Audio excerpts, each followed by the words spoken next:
Fernanda Vega, ¿cómo te va? Muy buenos días.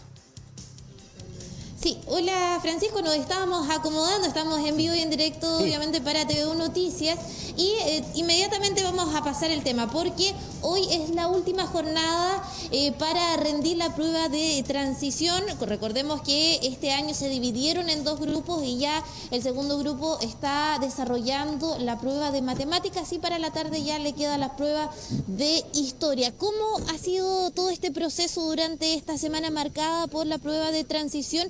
Queremos preguntarle directamente al secretario de Admisión en Concepción, Cristian Cárdenas, para que nos detalle cuál es el balance hasta el momento que se realiza de este proceso para ingresar a la educación superior.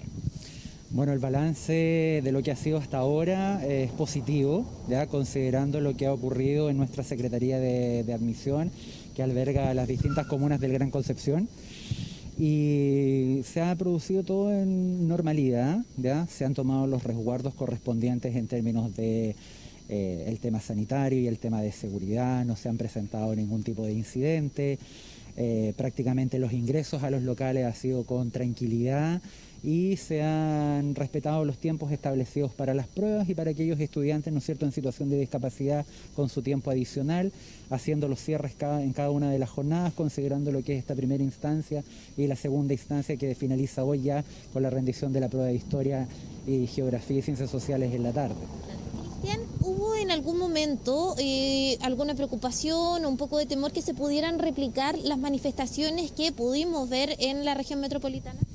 Sí, hubo un momento de acuerdo a la situación que se vivió el día lunes, pero estábamos total y absolutamente coordinados tanto con DEMRE Santiago y bueno, con las distintas fuerzas policiales, ¿no es cierto?, que están apostadas en cada uno de los locales de rendición.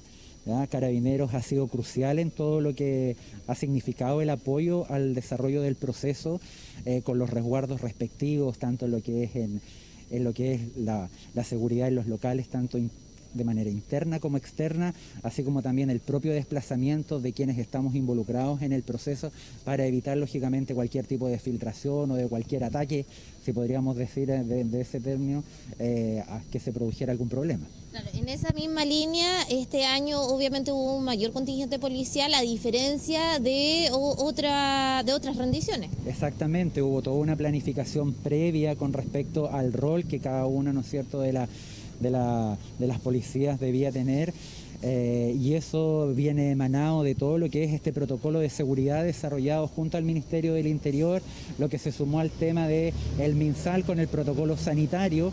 Por lo tanto, en ese sentido había una constante vigilancia, sobre todo a los estudiantes que podían a lo mejor estar identificados con algún tipo de cuarentena y que eso inmediatamente lo podíamos saber a través del control que estaba haciendo Carabineros y el sistema de Epivigila. Entonces también es una seguridad tanto para los postulantes como para el propio personal que está apostado en los distintos locales de rendición. Tenemos algunas consultas desde estudio. Francisco, te escucho. Sí, sobre eso sí, ellos supieron de algún caso de alguna persona con coronavirus que fue a rendir la prueba, algún contacto estrecho que debía estar en cuarentena. ¿Hubo algún tipo de situación de esa índole en la región? Sí, ¿no me escuchas? Fernanda, ¿no me escuchas?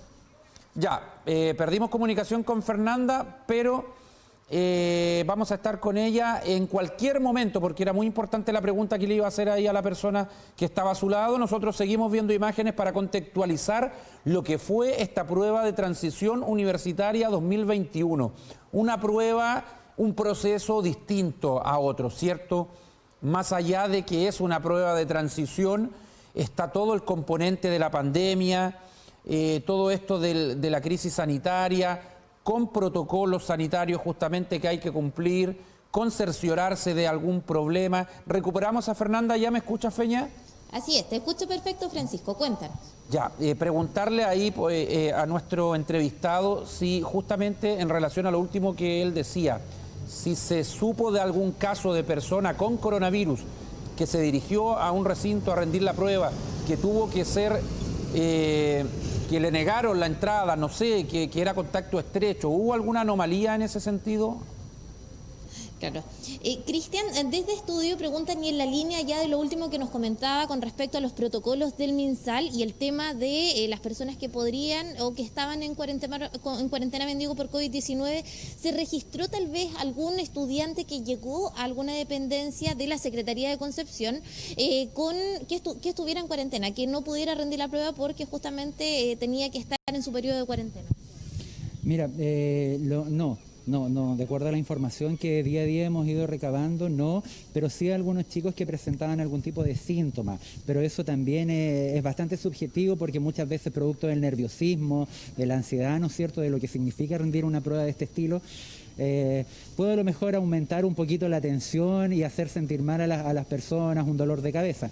Entonces la recomendación de inmediato por parte de los distintos jefes de local fue la derivación a centros asistenciales para poder verificar, ¿no es cierto?, in situ qué es lo que estaba ocurriendo y de esa manera tener todos los resguardos necesarios, sobre todo si tenía que seguir rindiendo evaluación, pero que ya estuviera ingresado su caso a la plataforma de DEMRE. Afortunadamente ninguno, de acuerdo al reporte que yo manejo hasta ahora, ha presentado esa situación. Claro, pero ¿qué es lo que pasó, por ejemplo, con los estudiantes que tuvieron que dirigirse a algún centro asistencial? ¿Pudieron rendir de igual manera su prueba o tienen otras posibilidades o incluirse, por ejemplo, en el grupo 2 que la tuvo que rendir ayer y hoy día? Sí, existe esa posibilidad. De hecho, algunos estudiantes en los cuales se detectó de que no había identificación de COVID previa, ¿no es cierto? Ustedes saben de que está el examen de PCR y eso demora un poquito. Sí se subió la información a la mesa de ayuda de DEMRE y DEMRE, ¿no es cierto?, lo que hace es autorizar la posterior rendición. Para aquellos que a lo mejor lo hicieron y no alcanzaron a rendir en esta segunda instancia de 7 y 8, tienen que estar muy atentos a lo que va a venir a una tercera aplicación principalmente orientada para aquellos estudiantes que estaban, ¿no es cierto?, en el registro de Epivigila y que estaban pasando por alguna cuarentena. Esa es una fecha aún a confirmar y que esperamos la próxima semana ya tener definida desde Santiago para nuevamente realizar la habilitación de algún local y tener las listas, ¿no es cierto?, de estas personas que ya habrían pasado la cuarentena. Eso es lo que viene, ya después de que terminen todo este proceso que, como indicábamos, finaliza hoy en la tarde con la última prueba, la prueba de historia a las 15 horas, ya se esperaría entonces definir esta tercera fecha para quienes estaban en cuarentena o para quienes definitivamente no le pudieron rendir en estos dos grupos. Sí, pero siempre y cuando esté la razón de salud involucrada y por el tema de la pandemia, ¿ya? No el hecho de que aparezca algún estudiante de que olvidó muchas veces o llegó tarde y que tenga la posibilidad, porque los motivos pueden ser muchos, pero las razones en este caso de justificación tienen que estar dadas por lo que se ha establecido a través de DEMRE y que está orientado para este tipo de estudiantes, ¿ya? Exactamente, eso es un punto no menor, ¿eh? Los estudiantes que no le pudieron rendir y que buscan una próxima opción, solamente quienes lo tengan justificativo por temas de salud. Francisco.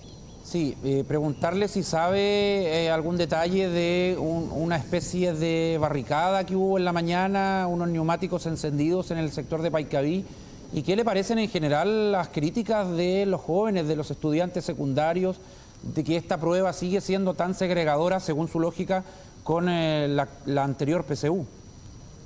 Claro.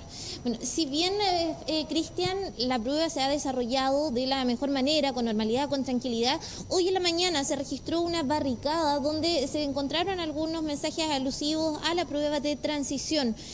¿Tienen conocimiento de ello? Y en esa misma línea, ¿qué le parecen las críticas que continúan con respecto a este proceso de ingresar a la educación superior, indicando que esta prueba sigue siendo segregadora como la antigua PSU?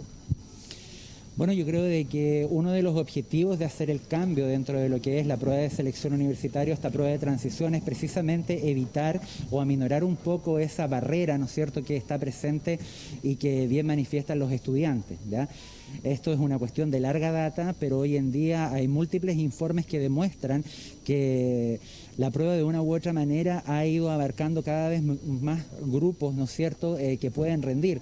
Hoy en día vemos, ¿no es cierto?, la mejora que hubo, sobre todo en prueba de ciencias, con lo que significó una prueba particular para estudiantes de establecimientos técnicos profesionales, todo lo que significaron los cambios en lo que fue la prueba de matemática, en la prueba de comprensión lectora, que ya no es solo un tema de lenguaje y comunicación, sino que tiene que ver más también con un poco de las habilidades que están involucradas en cada una de las personas. uno entiende de que esto es un proceso masivo, es el mecanismo que a nivel, ¿no es cierto?, de Estado tenemos establecido para el ingreso a la educación superior, y eso es un tema de mejora, ¿ya? Muchas veces hay cuestiones que uno puede o no puede estar de acuerdo, pero lo importante es que comparado con otras, con la prueba de selección universitaria, y si nos remontamos un poco más de tiempo con la ex prueba de aptitud académica, que algunos ya rendimos hace varios años atrás, las mejoras han estado presentes, y eso va de la mano también de las reformas curriculares que el Ministerio de Educación ha ido implementando en educación secundaria. Claro, va de la mano con la educación que se le entrega a los estudiantes, y recordar también que esta es una prueba de transición para el 2022, ya se espera la prueba definitiva para ingresar a la educación superior. Y con respecto a la manifestación que se registró en la mañana, ¿tenían conocimiento ya? Sí, yo tenía conocimiento de la manifestación, y que eso da cuenta en realidad, yo creo, un poquito del contexto que hoy en día estamos viviendo en el país, de los rezagos, ¿no es cierto?, que han quedado desde el año pasado, y en vista también de lo que la propia ciudadanía pide en términos de la supresión muchas veces de cosas y de instrumentos que ya están, y que no solamente es en el orden de la educación, sino que de muchas otras cuestiones, y que todos de una u otra forma hemos estado involucrados. Así que es válido, el tema lógicamente es tener un diálogo en esta triesta mentalidad que muchas veces se ha determinado entre lo que es estudiante, lo que es el gobierno, lo que son los propios establecimientos de educación, las universidades, etcétera, el sistema educativo en su conjunto como sistema integrado. Es conversar y detallar, o sea, y aquí hay un tema claro de expertos que están dando cuenta, ¿no es cierto?, de cómo poder reformular, de cómo poder mejorar y adecuarse a lo que hoy en día se está teniendo en la educación chilena. ¿Ya? Perfecto. Le agradecemos este contacto, Cristian, con TVU Noticias. Estamos en vivo y en directo a las afueras del Colegio La Providencia, donde todavía se está desarrollando la prueba de matemáticas, y los estudiantes ya para las 15 horas se van a tener que preparar para la prueba de historia. Para ir concluyendo ya, Francisco, entonces se hace un balance positivo de lo que han sido estas jornadas en lo que respecta a la rendición de la prueba de transición para el ingreso a las universidades. Si bien se entiende que se han generado algunas instancias de manifestaciones, como se vivió en la mañana en cercanías de Carrera con Paicaví. Sin embargo, hay que también dejar el contexto de que esta es una prueba de transición, que se va a buscar un nuevo mecanismo para el 2022 para poder hacer este ingreso a las universidades, donde también, obviamente, y así lo han indicado los jóvenes, esperan que se termine directamente con la segregación en la educación superior. Sí, eso de la mañana no pasó a mayores, y más que la prueba de transición, habían alusiones al año escolar perdido prácticamente, claro, la pandemia, en fin, pero sabemos que los estudiantes, más allá de estar en la casa, no están con clases presenciales, pero no por eso no están movilizados, siguen ahí actuando. Lo que vimos a principio de semana con la PTU en la región metropolitana no fue menor, pero acá la jornada y la semana en general con la PTU fue muy, pero muy tranquila. Fernanda, nos contactamos más adelante, gracias. Muy buenas tardes, Francisco, que esté muy bien. Hacemos una pausa comercial y ya seguimos.